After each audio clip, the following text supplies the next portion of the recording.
اگر کسی شخص نے نبوت کا دعویٰ کیا اور آپ نے اس سے یہ کہہ دیا کہ بھائی مجھے کوئی معجزہ دکھا دو، حضرت فرماتے کافر ہو گئے، اس لیے کہ گویا آپ یوں کہنا چاہ رہے ہیں کہ نبی علیہ السلام کے بعد کوئی نبی آ سکتا ہے، نعوذ باللہ۔ تو اگر آپ نے یہ کہہ دیا کہ مجھے کوئی معجزہ دکھا دو تو حضرت نے فرمایا کافر ہو گئے۔ ہمارے ہاں تو نبی علیہ السلام کے بعد کوئی نبی ہے ہی نہیں، لیکن قادیانی کیا کہتے ہیں کہ رسول اللہ صلی اللہ علیہ وسلم کے بعد جو ہے وہ نعوذ باللہ یہ بدبخت نبی بن کر آیا ہے۔ تو ان کو جواب دینے کے لیے ہم کہیں گے کہ آپ نے بات کرنی ہے تو معیار نبوت پہ کرو۔ یہ کتاب ہے سیرت المہدی، پرانی 3 جلدوں میں ہے، نئی جو ہے 2 جلدوں میں ہے۔ یہ اس کی مرزا قادیانی کے بیٹے نے لکھی ہے، سیرت المہدی، مہدی کی سیرت، یعنی مرزا غلام محمد قادیانی ملعون کی سیرت۔ اچھا، پھر اس کتاب کو لکھنے والا اس کا بیٹا ہے۔ پھر جب اس کتاب کو یہ لکھتا ہے تو باقاعدہ سند کے ساتھ لکھتا ہے۔ یہ دیکھیں نا، جو بھی آپ کھولیں گے تو روایات نمبر ہے، اور ہر روایت کے ساتھ بسم اللہ الرحمن الرحیم، بسم اللہ الرحمن الرحیم، بسم اللہ الرحمن الرحیم، اور پھر اس کے ساتھ راوی کا بھی ذکر ہے۔ دیکھیے نبی علیہ السلام کی جو احادیث طیبہ ہم تک پہنچی ہے تو اس میں راویوں کی ایک بڑی کڑی ہے، اس میں وہ روایت ضعیف بھی ہو جاتی ہے، کمزور بھی ہو جاتی ہے، لیکن یہ کتابیں لکھنے والا یا تو مرزا قادیانی خود ہے، تو جب مرزا نے خود ایک کتاب لکھی ہے اس میں کوئی شک و شبہ تو نہیں ہوتا، یا مرزا قادیانی کی اولاد بشیر الدین محمود یا مرزا بشیر احمد احمد، جس کو قمر الانبیاء کہا جاتا ہے، یہ اس قمر الانبیاء کی کتابیں ہیں۔ اب ہم نے ذرا دیکھنا ہے کہ یہ اپنے باپ کے بارے میں لکھتا کیا ہے، مرزا قادیانی کی اوقات کیا تھی۔ تو یہ سیرت المہدی ہے، نئی خطوط امام بنام غلام، یہ ایک کتاب ہے جو یہ حکیم محمد حسین ان کے پاس مرزا قادیانی کے جو خطوط آئے نا، تو انہوں نے ان خطوط کا نام کیا لکھا، خطوط امام بنام غلام۔ اس میں وہ کہتے ہیں مرزا قادیانی اس کو خط لکھ رہا ہے، کہتے ہیں اس وقت میاں یار محمد بھیجا جاتا ہے، یعنی قادیانی اس محمد حسین سے کہتا ہے کہ میں میاں یار محمد کو بھیج رہا ہوں، کھانے پینے کی چیزیں بھی ان کو دے دینا اور ایک بوتل ٹانک وائن، جہاں کھانے پینے کی چیزیں دے دینا تو یہ ایک بوتل یہ شراب بھی بھیج دینا، ایک بوتل ٹانک وائن، اور جگہ بھی بتا رہے کہ ملے گی کہاں سے، کہتے پلومر کی دکان سے خریدیں، ہر جگہ سے نہیں، باقی جگہ سے آپ کو جعلی مل جائے گی، مگر ٹانک وائن چاہیے، اس کا لحاظ رہے۔ دوبارہ تاکید کر رہا ہے، میں نے تو کھانے پینے کی باقی چیزیں بھی بھیجی نا، لیکن ٹانک وائن چاہیے، اس کا بھی لحاظ رہے، باقی سب خیریت۔ یہ ہے وہ شخص کہ جس کو قادیانی لوگ نعوذ باللہ ثم نعوذ باللہ اللہ کا نبی مانتے ہیں، اور جو شراب پیا کرتا تھا، اور اس کے علاوہ افیون کے نشے کا تو پختہ عادی تھا، وہ تو تھا ہی، وہ تو دوسری کتابوں میں انشاءاللہ اگر کسی کو ضرورت ہو نا کسی قادیانی کو، تو اول ان کو پتہ ہے، قادیانیوں کو پتہ ہے، یہی وجہ ہے کہ مرزا قادیانی کی کتابوں پر وہ کبھی بھی آئیں گے نہیں۔ اچھا، اب ذرا مرزا قادیانی کے ماحول کو دیکھیں، یوں سمجھے کہ میں 10-15 واقعات میں سے کسی ایک کو بیان کر رہا ہوں۔ اچھا، اس کا بیان کرنا ضروری ہے، ورنہ لوگ کہتے ہیں مولوی صاحب کن باتوں کے پیچھے پڑ گئے، کیا کر رہے ہیں۔ نہیں، جو شخص نبوت کا دعویٰ کر رہا ہے نا، ہمارے ہاں تو ہے ہی غلط، سوال ہی پیدا نہیں ہو سکتا، لیکن جو اس کو نبی مانتا ہے نا تو ہم ان کو بھی آئینہ دکھاتے ہیں کہ کردار یہ ہے۔ اچھا، سیرت المہدی یہی کتاب ہے، حصہ اول ہے، روایت نمبر 77، حصہ اول روایت نمبر 77۔ اس میں یہ کہتا ہے کہ بیان کیا حضرت مولوی نور الدین صاحب نے۔ یہ مولوی نور الدین کون تھا؟ یہ مرزا قادیانی کا خلیفہ اول۔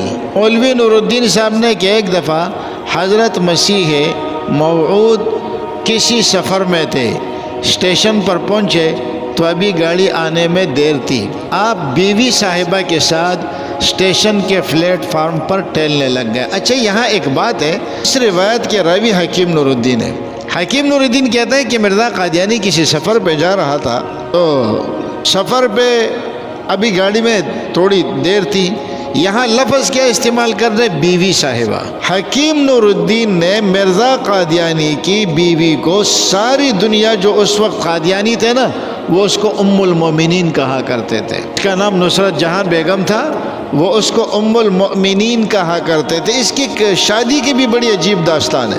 اس مرزا قادیانی کی جو پرانی بیوی تھی جس کا نام تھا حرمت بی بی، اس کو اور اس کے بیٹے کو عاق کر دیا، بیٹے کو طلاق دلوا دی، صرف محمدی بیگم کے معاملے میں کہ یہ ان سے نکاح کرنے کے چکر میں تھے اور یہ ان کے خلاف تھے، اور پھر اس بیوی کو بھی طلاق دے دی، حرمت بیوی کو۔ اس نے کہا میں بوڑھی عورت ہوں، مجھے طلاق کیوں دے رہا ہوں، مجھے کچھ نہیں چاہیے تم سے، بس کم از کم رکھو تو صحیح تھا کہ مجھے پتہ ایک شوہر کے نیچے تو رہوں۔ محمدی بیگم کی قصہ بہت بڑی کہانی ہے، 15 سال کی لڑکی اور 50 سال کا بوڑھا، وہ اپنی جگہ آئے گا۔ تو اس عورت جس کا نام نصرت جہاں بیگم ہے، اور آپ کو گوگل پہ اس کی تصویر بھی مل جائے گی، قادیانی اس کو اما جان کہتے ہیں اور حضرت ام المومنین کہتے ہیں۔ یہ تصویر کا پتہ اس لیے دے رہا ہوں تاکہ آپ کو پتہ چلے کہ ان کی ام المومنین اس لیول کی عورت ہے جس کو ام المومنین کہتے ہیں۔ یہ تو منع کرتا ہے کہ یہ نہیں ہے، لیکن مشہور یہی ہے، واللہ عالم، اور لگ بھی یہی رہا ہے۔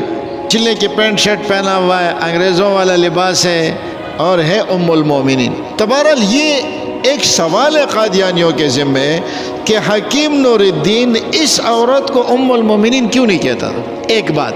دوسری بات، جب مرزا قادیانی مرا تو اس شخص کو خلیفہ بنانے میں اس نصرت جہاں بیگم کا بہت بڑا ہاتھ تھا۔ اور آپ مجھے بتائیں کہ بیوی صاحبہ، بیوی انسان کس کو کہتا ہے؟ چلیں، ایک ہوتا ہے بی بی، ایک ہوتا ہے بیوی۔ اب مرزا قادیانی کی جو بیوی ہے تو قادیانیوں کی ام المومنین ہو گئی، ام المومنین کہہ دو۔ ام المومنین نہیں کہتے، بیگم کہہ دو، بیگم صاحبہ یعنی مرزا صاحب کی۔ ساری دنیا اس کو کیا کہہ رہی ہے؟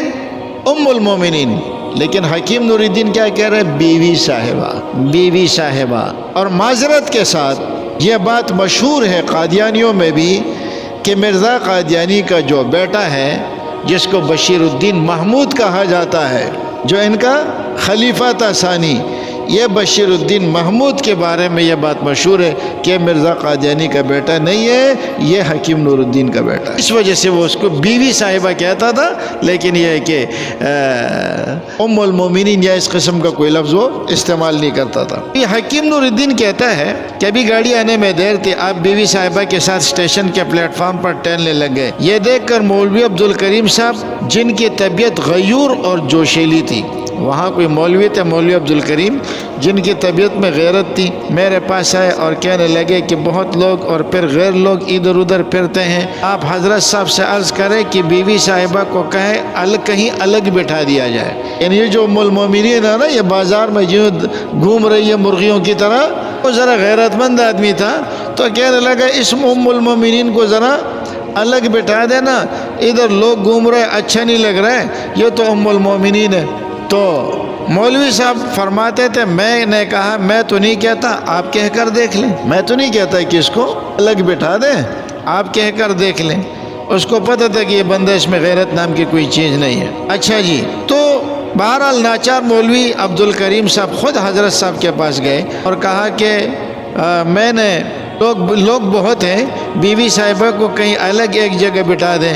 حضرت نے فرمایا، جاؤ جی، میں ایسے پردے کا قائل نہیں ہوں، جاؤ جی، میں ایسے پردے کا قائل نہیں ہوں۔ اور جب تصویر دیکھیں گے تو آپ کو قادیانیوں کے ام المومنین کا بھی پتہ چل جائے گا۔ اسی عورت کا راج چلتا تھا گھر کے اندر، یہاں تک یہ اتنی پاورفل خاتون تھی کہ مرزا قادیانی کے بعد جو خلیفہ بنا ہے، کس کو؟ حکیم نور الدین کو بنایا۔ اور حکیم نور الدین کے بعد جو جھگڑے ہوئے تو پھر اس میں اس کو بنایا بشیر الدین محمود کو۔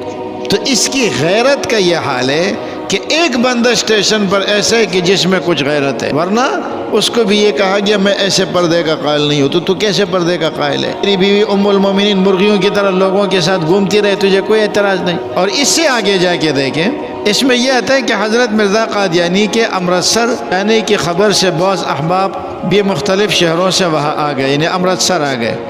چنانچہ کپورتھلہ سے محمد خان صاحب مرحوم اور منشی ظفر احمد صاحب بہت دنوں وہاں ٹھہرے رہے۔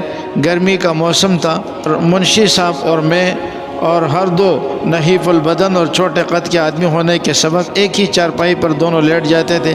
بہرحال اس میں قصہ بیان کرتا ہے کہ ایک دفعہ یہ ہوا کہ جو مولوی صاحب تھے وہ تھیٹر چلے گئے، فلم کا تماشا دیکھنے کے لیے سینما ہال چلے گئے۔ تو صبح حضرت صاحب کو پتہ چلا، حضرت صاحب کے پاس میری شکایت کی کہ حضرت مفتی صاحب رات کو تھیٹر گئے تھے۔ تو حضرت صاحب نے فرمایا ایک دفعہ ہم بھی گئے تھے تاکہ معلوم ہو کہ وہاں کیا ہوتا ہے، ایک دفعہ ہم بھی وہاں